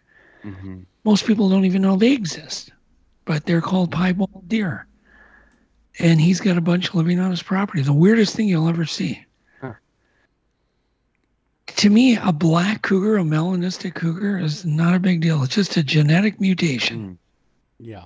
It's no big deal. But being here, being in my area and your area, is definitely a strange thing because we're not supposed to have them here. Right. But to me, I would think that in England, the cougar would be very adapted surviving because it's pretty much the same country that we have here in Minnesota in a lot of ways. Yeah. It's very, very similar. And I would there are no large predators apart from them. So competition is low and food the availability is very high. Yeah, especially with the livestock and the sheep and they just roam free. Yeah. But everybody calls the black cougars black leopards, and I do think they're cougars. Wow. The countdown to fall has started. This Labor Day, get ready for the season now, in-store and online at Lowe's. With our new lower prices on select bagged mulch starting at $2.88 per bag. And select 3-quart mums are 2 for $10. Let's all fall together at Lowe's. Home to any budget, home to any possibility. Mulch selection and product availability varies by location. Mums offer in-store only. Actual plant size and selection varies by location. Valid 8/26 through 9/8. While supplies last. Excludes Alaska and Hawaii. Have you got it? The Shields Visa card gives you automatic gift card rewards. You can use the Shields Visa anywhere, and the more you use it, the more gift cards come your way to give you what you're passionate about, like a new golf club, shoes, fishing gear, or whatever makes you happy. Stop into your local Shields store or visit us online to get your own Shields Visa card. Shields Visa. Got it. Tap the banner for more. I'm not actually, I don't think I've received any black cougar sightings here in the UK. And that does surprise me because the two main types of sightings we get are melanistic leopards, and my theory about that was a very popular status pet. Now in the wild, they're very rare. Right. However, the number of sightings here would indicate that we have a large proportion of this particular type of cat and cougars, pumas, or whatever. After that, there are bits and pieces of jungle cats and ocelots and lynx and the others, but they're few and far between. Yeah. Well, I won't want to run into one. No, me neither. It's actually the reason I stopped going out alone at night on these little sort of jaunts. I just thought, well, actually, if you do come across something, you are sort of alone. Maybe you need to stop this and get a research pal. Yeah, because I run into regular cougars where I live, and they're not supposed to be here, and I'll see them, and I'll call my DNR number that they give you to call when you see something like that, and of course they downplay it and go, no, you didn't see a cougar, even though they have a number dedicated to reporting these things. But then to see, so this would identify you, so they can tell you didn't see anything. Yeah, it's the strangest thing. Well, we got this number you can call just specifically. If someone's seen one, you call it and they try to talk you out of what you saw. Yeah. You know, oh, no, you didn't. No. Misidentification. Okay. Yeah, it's big cat deniability. It's like they don't want to freak people out that there's. Yeah. They've got to do something about it. They acknowledge it. They have to do something about it in your areas where it's not supposed to be. Right. The same here. I think that's the reason. If they acknowledge that they're here, they've got to do something about it because it's a big, dangerous, predatory animal. And luckily, luckily, so far in Britain, nobody has been attacked and killed by one of these cats. And I think it's really primarily because they're not short of food at any point. Right. Yeah. Even an old sick leopard could pick up a rabbit quite easily. And so they're not struggling. They haven't turned to the ghost in the darkness kind of. No. Creatures yet where they're going to drag people off. But people have been followed. People have been intimidated. Some people have been struck by the animals. I think more in a defensive manner. I think there was a chap in Croydon, which is leads out to some pretty woody areas, but it's still a city. Who tried to rescue his cat in his garden from one of these things that he described as being like a puma, and it sort of pounced on him and gave him a few hits and made its way off. He wasn't injured. I also know through this was back in the 90s, I think, in a place called Tintern near Chepstow, near the Wye Valley, not far from Wales. It's on the border between Wales and England. There was a school friend of my best friend's younger brother, who made the news with a big scratch on his face. And what had happened is he said that he'd seen this thing in a field that attacked him. Apparently, the real story was he saw the thing in the field and pulled its tail, and it turned around and hit him and ran away, which probably explains why he's still here. Yeah, it's not good to grab a tiger by the tail. That's dangerous living right there. Yeah, this young 12-year-old Welsh kid, I think, it was a novelty. Sure. Yeah, there you go. Well, yeah, so big cats are roaming, but we haven't talked about the unidentified flying cryptids yet. Oh, And, okay. here in the States, I'm sure you've followed some of the stories here Mm. about Mothman, the Chicago flying cryptids. So what do you got going on over there with these winged creatures? And who's seen them and where are they flying? And don't forget about Bat Squatch. Oh, Yes, yeah, Bat that's what. Squatch. Well, that's a very interesting creature. That's the kind of thing that rivets me because of the possible. There's something about it that says these are two genres that have been melded together. I love Good crossover. Mothman and I love Sasquatch. There's got to be a way to stick them together and get one-stop shop. There's many. I mean, there's not as many as the Bigfoot or Nessie sightings, but there's a few diverse flying cryptid sightings here. The most famous one would be the Owlman of Mornan, which was spotted by Mornan Old Church, which is in Cornwall, in the 1970s. First by two young girls, aged 9 and 12, and they claimed that they saw a birdman hovering above the tower of Morning Old Church in Cornwall. The police took them off separately because the families reported it out of concern, interviewed them, and they both drew these sketches, which seemed to be very owl-like, but odd, strange at the same time. So that was reported several times. It was later seen by a group of friends walking through some woods, sitting on top of a tree bough, and as soon as it saw them, it lifted off into the air, making a strange crackling electrical kind of sound. Allegedly, it has eyes that glow red in the dark, and it's similarly to Mothman, some sort of portent of doom.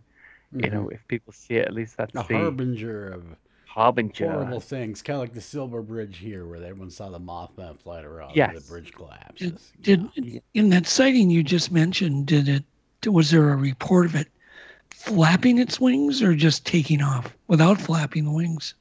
Don't know about that actually. Because one of the most common features here that's so weird is people claim they don't ever flap their wings. Mm-hmm. Like the wings are decoration.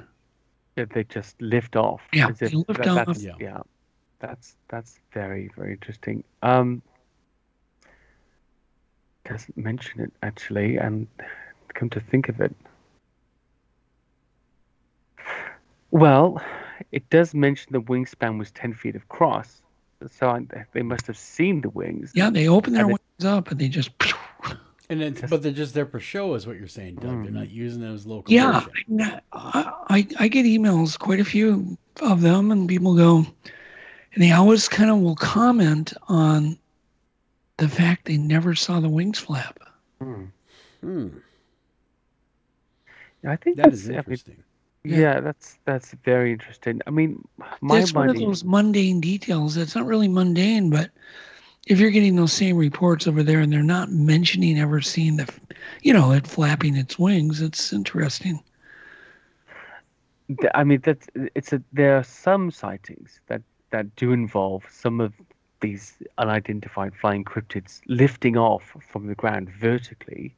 Yeah. There's one in Scotland actually, which I think was nicknamed the Batman of Sighthill Cemetery. Let's find out one because that is quite an interesting one. This involves a Glasgow driver returning home at 4:30 a.m. one morning. It misses a turn on the way home, pulls over to perform a U-turn, get back into a street, only to be startled by something suddenly running out of the cemetery gates. This thing moves extremely quickly past the cars and shoots off down the street at a really immense speed. Now, the witness describes it as being bipedal, looking something like a man, jet black in color with what might have been bat wings. Drives at 40 miles per hour to try to catch it, but can't catch up with it while it's running. Seems very strong and athletic. And then he spots it again on the pavement or the sidewalk at the left-hand side of the road, 200 yards ahead, standing still, he said it looked like it was wearing, like a man wearing a heavy cowl. And as he drives towards it, it suddenly jumps vertically up in the air, clears a 20-foot fence in a single movement. Jeez. So you don't see wings. You see something that seems wing-like or cloak-like. And it has, but still, I think a 20-foot vertical jump. Jeez. That's pretty impressive. He misses calling. He could have been in the NBA or something. Wow. You know, that's something else. Definitely. If they let him wear the cowl, if he can keep the cowl, he'll join. Yeah. That's his role. Yeah. Yeah. If you let me keep the cowl, I'm in. There's a lot of strange things like that. There's also pterosaur-like sightings. Infrequent, but they do occur from time to time. There's one from Whitchurch in Shropshire in September 2017 where a witness heard a very strange screech and looked to see where it was coming from, and behind some trees that's very close to a bird sanctuary, I'm guessing that's what she assumed was making the noise, she was shocked to see two, she described as pterodactyls flying side by side past the trees, flew off fast over her head. She lost sight of them. They're clearing behind her. Like dinosaur pterodactyls. She described them as being much bigger than the biggest heron she'd ever seen, with large beaks and leathery wings. Point, both grey in colour. A few days later, her 13-year-old son came running in from the garden, claiming that he'd witnessed a large bird with bat wings that made a strange sound. So yeah, I mean, there's a few like that. There's also pterodactyl sightings from the Aire Valley, 1982. There's West Yorkshire, in a wooded area known as Devil's Punch Bowl, which is what a great location for pterodactyl sighting. Sure, right. Yeah, prehistoric-looking creature flying low and erratically on large bat-like wings. Also witnessed by a local resident in nearby Eldwick. Described a grey creature with a pointed beak and short legs. Those pterodactyl sightings are quite common here too. Yeah. Has really quickly, has the dogman craze reached your area yet? I mean, what better place than the UK? Because it has, Joel. American Werewolf in London. You know, I'm talking about. So has there been any dogman reports in your neck of the woods? So I would argue that whereas Bigfoot is possibly an American transplant, that Dogman is a transplant from Europe. It's the werewolf, and there's a chapter in my book, and it's basically called Dogman Rebranding the Werewolf. And it just seems to me that this is something that's happened to this creature. That saying werewolf is too embarrassing, so we've got this Dogman now, which appears to be more or less the same kind of creature. It's we do have some here. There's one specific one I investigated very closely, which was in Camberwell Cemetery, which it's in London. Old Camberwell Cemetery. May as well be in a cemetery, right? Yeah, right, exactly. Andy. I mean, it's not perfect. creepy enough, so let's add perfect. that. It's perfect. I think, at the very least, if you're gonna be a dogman or werewolf, the least you can do is hang out in a cemetery no choice, and scare the hell out of anybody fool enough to walk in there at night. I mean, that's your duty as one of those creatures. It's got to be. And it's just, but it's amazing now that I went to the cemetery, I took pictures, and actually, whether it was the fact that I knew about the sighting when I went there, or the cemetery was so old, there's just something kind of creepy about the place. I didn't like being there. Now, it's really old. It's on 10 acres of land and forest. All of the graves have basically been overgrown by the forest. Mm-hmm. And so you kind of look into the trees, which you can see these gravestones poking out here and there and everywhere. And so this first sighting was actually reported by Linda Godfrey. I forget the book, but it's Beast of Bray Road. Yeah, no, not Beast of Bray Road, but the Werewolf of Camberwell. Oh, that's right. Yeah. Werewolf of Camberwell. And I followed up and actually got a follow-up sighting from somebody who lived in the area. So I think it's 1995. A chap has decided to cut through this graveyard to get to a friend's house on the other side. It's nighttime. He's walking through, and suddenly he's grabbed by the arm by something really, really strong and slammed into the floor. Looks up. There's this big creature with an Alsatian-like head slobbering over him and sniffing him up and down. And as quick as the attack starts, it finishes and the creature runs off on its hind legs. Odd detail. The chap says he believes he was spared because he has a disease that dogs can smell. Okay, do you hit the BS button on that, Andy? Yeah. I mean, how many of these do you hit the BS button on? Well, I do sometimes, but again, it's not my business to believe them or disbelieve them. Just to try to find something to substantiate it, or at least to find something. How convenient is that? I'm in a graveyard and it's creepy, and for some reason I decided not to use better judgment, and I get grabbed by a dog man.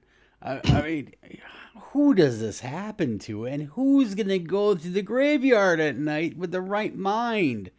I've got a question for you, Andy. Do you guys grow corn in England? Yes. Or anywhere in the UK? Yeah, I think seems like a dumb question, but we do. There are cornfields. Yeah, there are many cornfields where I grew up. Yeah. Here's something I've noticed, and I mean I've taken pretty careful note. There's always the corn. We have the Bigfoot sightings, woods, water, and hills. With Dogman, it's always woods and cornfields. Really? There doesn't need to be water nearby. Iowa would be the most. That would no, because you're missing the woods. I said woods. That's true. Corn. There's not a damn tree in Iowa. This is true. Oh, is that right? I've never seen Iowa. It's just corn. But no, it's true though. I mean, you can literally take all of the sightings. Yeah. There's always a cornfield like 200, 300 yards away. It's kind of getting weird. You do wonder about those little details. Well, I mean, and this is the premise upon which I do all research. Now, Dogman, of course, it's one of the hardest ones for me because I can't find any kind of fossil backup for it. I don't have a fossil foundation for Dogman. So I Bigfoot, I could say, perhaps a Neanderthaloid, perhaps Gigantopithecus. Wouldn't it be cool though? Wouldn't it be cool if all of a sudden they found a Dogman Eastern China, they go, oh, we found this dog-like humanoid, in some cave. Wouldn't that be just mind-blowing? It would be. And that's exactly where they're going to find it, Doug. Oh, yeah. In China. Yeah. Dragons, too. And I don't mean that in any disparaging way. It's a mysterious land still. Well, they had so much limestone there, and that's just, it was conducive for preservation of fossils and teeth, and the porcupines would drag the teeth into the caves, and it's interesting because I always think about it. We don't have any fossil record of modern animals. There's none. They just get eaten away. That's what happens. Nature takes care of it. It's hard to make fossils. I always tell people we have more fossil evidence of Bigfoot than we do of white-tailed deer because we have Gigantopithecus teeth, right? So what is it then? Why do we flaunt this fossil record all the time as a point of skepticism or debunking? We do, and it's so fragmentary. I mean, I think like 0.05% of it. That figure's probably wrong, but something minuscule is actually, it's actually vertebrates, right? Mm-hmm. Just that tiny amount. Everything else is invertebrates. Everything and plants and algae all the way across, and then this tiny percentage that we base really the knowledge of all former life on this planet upon. Right. Fragmentary, even when we have it, based upon the place that we found it, not really knowing how it got there. And we build a story. There's just, to me, there seems to be something wrong that we have no fossil evidence of tigers, no fossil evidence of we don't need them because they're there. I realize that, but it still doesn't. Why don't we? It doesn't make sense. It seems they're too contemporary. That the white-tailed deer are too contemporary because we have no proof they're bison too contemporary. Everything's we had giant sloth fossils, saber-toothed tigers, short-faced bears, but there's none of any of the contemporary animals here or in England or anywhere. And it just seems so contemporary. All our fossils are they're hippos and mammoths and cave lions, the stuff that's no longer here. Right. Yeah. So either the conditions in the world were once more conducive to creating, to fossilizing animals, and that's no longer that way, or we're just not digging hard and far enough. Because how do you decide upon where to dig for a fossil bed? Somebody finds a fossil, and then you sort of all get around the place and see if there's more to find, right? And now you can do these great seismographic surveys and look below the earth, essentially, can't you, to see what's there? But you would think there would be some modern fossilized bones of modern animals in like the La Brea tar pits, where animals just fell in. Yeah. Why didn't any modern animals fall into the tar pits? I don't know. It seems odd. It's a good Everything question. seems odd. It's a good question. You get that little fishy feeling, just that something's not right here. What do you think? What do you think the reason is? I don't know.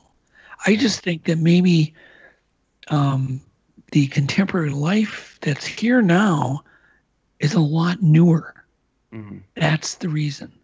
Much newer. Maybe only a few thousand years. Go ahead. Is there any fossil record of human beings? Yes. Yeah, humans. Yeah, but not much. But not a ton. But no modern animals. Yeah. See, that doesn't make sense to me. Modern humans as well. Modern human fossils, Yeah. but no modern animals. That's true. That is very strange. And I think this is one of those things. We always kind of exist in every period in history in a paradigm of thought. And that affects all the things around us, whether it's science, whether it's, whether we're in the stage where everybody believes the earth is flat and, it's the center of the universe or whatever. That paradigm affects everything. And within that sphere in the world, there are many, many intelligent people, very clever people, just like we have now, but they've been raised or ingratiated into these precepts that they can never unlearn, no matter how illogical, no matter how nonsensical. They can't unlearn them. We have the same thing now in many ways in society. That always fascinates me. Well, now we know that the earth is round and that's not the center of the universe. But that was, a heresy 500 years before, and the brightest minds, most of them, knew that it was wrong. They couldn't possibly conceive of anything else. And I think that's going to happen with some of these cryptozoological creatures. It's always fun to laugh at the guys who think there could be a Bigfoot, or there could be a relic plesiosaur living on in lakes around the world, or whatever, or mammoths somewhere, in the depths of Siberia. I mean, if you've been to that place, you could easily lose many herds of different types of animals there and never see them again and never encounter them. It's a vast wilderness. And yet, to mention it, to conceive of it, invites derision, and that's a very strange place to be in. Well, since we know that everything else we discovered so far came through looking, and trying to find. It's so strange that we sort of believe, when you get Google Maps and you zoom down onto that little jungle there, you feel like you've got the whole thing mapped out and everything's been explored, and we just don't. So one of the things I wanted to bring up by bringing up that point, if all of the animals died, the modern animals over the whole globe, suddenly all died, within 5 years, there would be no record that any of it ever existed. Wow. That seems weird to me. Yeah. Because the bones would all be consumed, Yeah. Everything would be consumed. There would be nothing. There would be no proof that all this life existed on Earth. Nothing. Why is there proof? Geez, that's awfully bleak.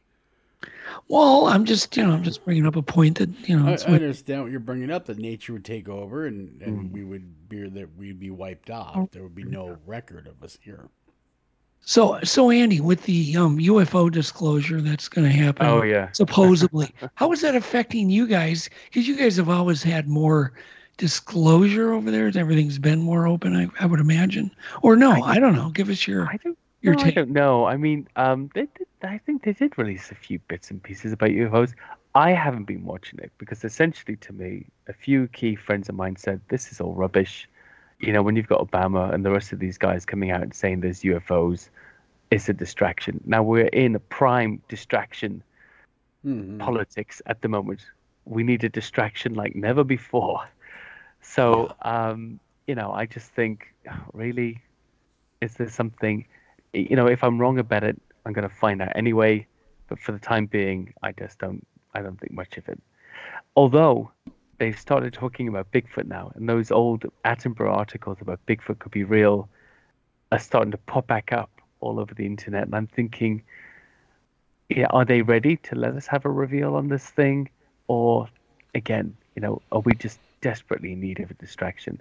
I hope to be part of that reveal at some point in the future. It would be good to say to people, yes, this is a creature, and this is how it lives, and this is where it is. And you can't ever go there anymore because there's laws in place now to make sure you don't disturb them. Which would be disappointing. But still, at least we know it was around and it was safe. Yeah, I don't think there's going to be much disclosure to be had. Not here anyway. I think it will be a lot hemming and hawing and wondering and going, well, that darn weather balloon, it causes trouble again. That's the way we've always done it. Was we get so close, and then there would be that plausible deniability that comes through.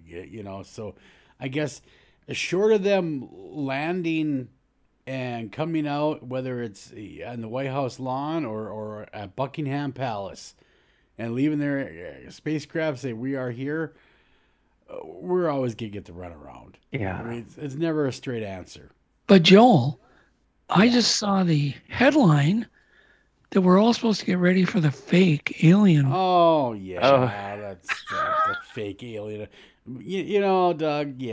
Yeah, fake. Why do I care? It's fake. Why do I care? Exactly. It's a man in a rubber suit. Big deal. I was telling him about a weird, a headline I'd seen on YouTube, and I'm like, oh my God, it doesn't get any worse than that. I just think this is another difference between our two countries. Actually, is that there's and I'm a Christian actually, but there's a type of Christianity, and I'm not trying to offend any of the Christian listeners in America. There's a sort of a little fringe of it that really grabs onto this stuff and exercises like a lot of newspaper exegesis, and fitting sort of prophetic stuff into whatever's happening in the news, and everything's always an antichrist and the end of the world and Nephilim and this stuff, and not brushing away any of that type of thing, but generally speaking, when big things that are meant to happen, everybody knows because it's as clear as day. Nothing worth knowing it will ever be hidden. It's there in plain sight. So it would be nice to find out something really cool, but I'm not holding my breath. Don't hold your breath. No. Yeah, don't do that. Don't do that. Say, Andy, where can people get a hold of you, and where can they buy your books? Books at the moment on Amazon, and so it will be republished at the end of July, hopefully available in stores, etc. Best place to find me actually is just go to Facebook, go to Instagram, Tumblr even. Those are the places I normally am. Beasts of Britain. I'm also on YouTube. I do a sort of a low-tech, lowbrow, low-key endeavor, an exercise in nepotism. That's my podcast, Beastly Theories, and we'll talk to lovely guys like yourself just about the stuff we like to chat about. this very thing. You can find me there. You can chat to me. I'm writing a new book series. It's international. If you've got sightings you want to share, cryptids or creatures you want to talk about or have me include, contact me. I'll always answer you, and I'll always take you seriously. Very cool. Very, very cool. Andy McGrath, everybody. He's the man in Great Britain doing all the hard work looking for Bigfoot. So, again, hook up with him on Facebook, Tumblr. You got a Twitter handle you want to throw out there? Or you're not really tweeting away? No, not tweeting. Gotcha. So until next time, guys, take care of it. Love each other. Keep looking for Bigfoot. We're signing off. Doug and I are out of here.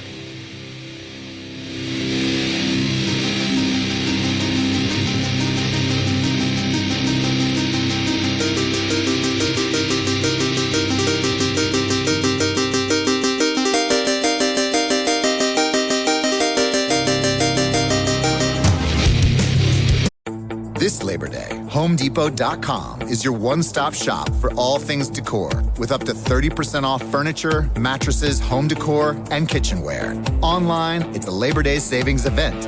Out there, it's a whole new way to enjoy your space.